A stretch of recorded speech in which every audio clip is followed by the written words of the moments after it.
You have been told your whole financial life that the stock market is the answer. Buy index funds, stay the course, trust the market. And for a long time, that advice was enough.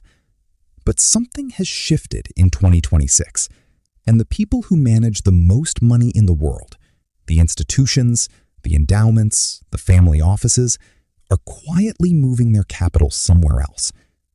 Not because the stock market is broken, because they found something better. And most everyday investors have no idea it even exists. This is not a prediction. This is not a theory.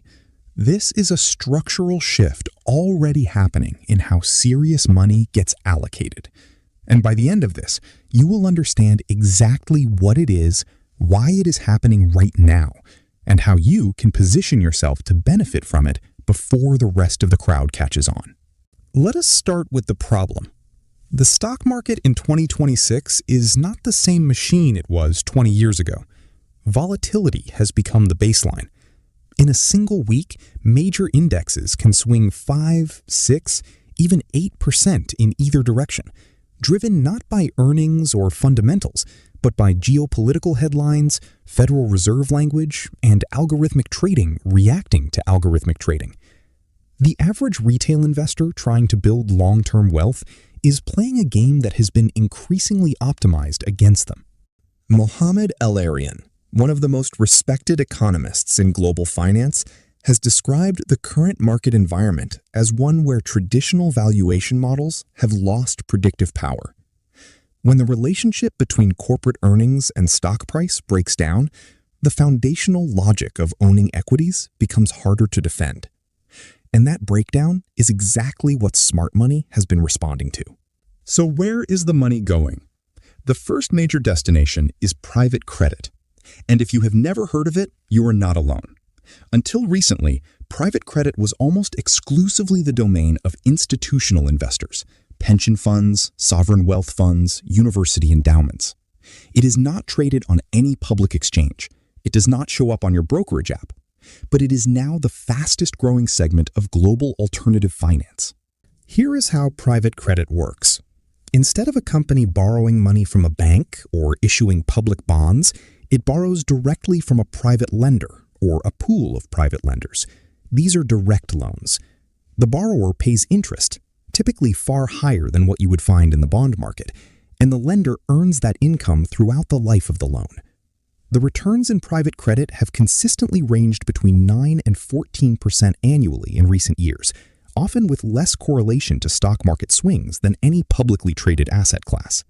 The Blackstone Group, one of the largest alternative asset managers in the world, reported that its private credit portfolio returned double digits for investors during the same period when public equity markets delivered near flat or negative real returns.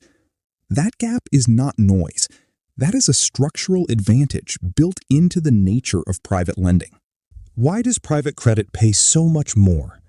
Because it compensates lenders for two things that public markets do not demand: illiquidity and complexity. When you lend privately, your capital is locked up for a defined period, typically 3 to 7 years. You cannot sell your position on a Tuesday afternoon because you got nervous about a headline. That illiquidity is not a bug. For investors with a long time horizon, it is a feature. It disciplines the investment and earns a premium that the public market, with its infinite liquidity, cannot match. The second major destination is fractional real estate. Real estate has always been a proven wealth-building asset, but for most of history, it required enormous capital, active management, and the right geography. You needed a down payment. You needed to qualify for a mortgage. You needed to find tenants and manage properties, or pay someone else to do it. The barrier to entry kept most investors out. Fractional real estate platforms have fundamentally changed that equation. Through structures like real estate investment trusts, or REITs, and newer digital fractional ownership platforms, investors can now own a slice of institutional quality real estate. Commercial office buildings, industrial warehouses, multifamily residential complexes, data centers, with a fraction of the capital that direct ownership would require. And critically, they earn income from those properties in proportion to their ownership stake. Shiller's cyclically adjusted price-to-earnings ratio, commonly known as the CAPE ratio, has been used by economists including Nobel Prize winner Robert Shiller to identify periods when equity markets are historically overvalued relative to long-term earnings. In 2026, the CAPE ratio for U.S. equities sits at levels that have historically preceded periods of below-average returns. When equities are expensive by historical standards and real assets are generating 7 to 12% cash yields, the allocation math starts to shift dramatically. Now, here is the important distinction that most financial media misses entirely. Smart money is not abandoning equities because it is panicking.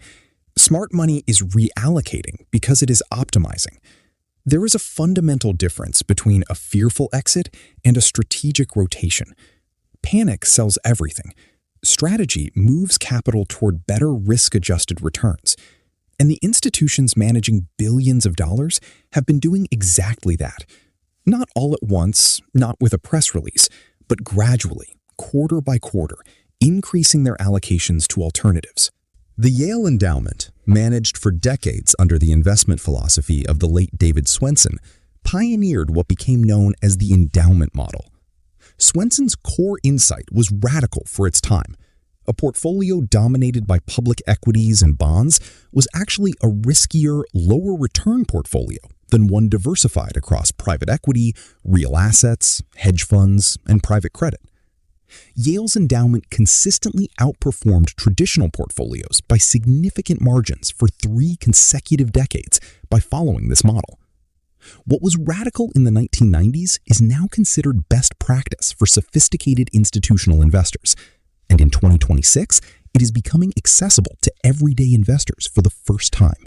So why now? Why is this moment different from 5 years ago or 10 years ago? 3 things have converged simultaneously. First, technology has democratized access. Platforms that once required minimum investments of $1 million or more have reduced their minimums to $5,000, $1,000, or even $500 through regulatory changes and digital infrastructure.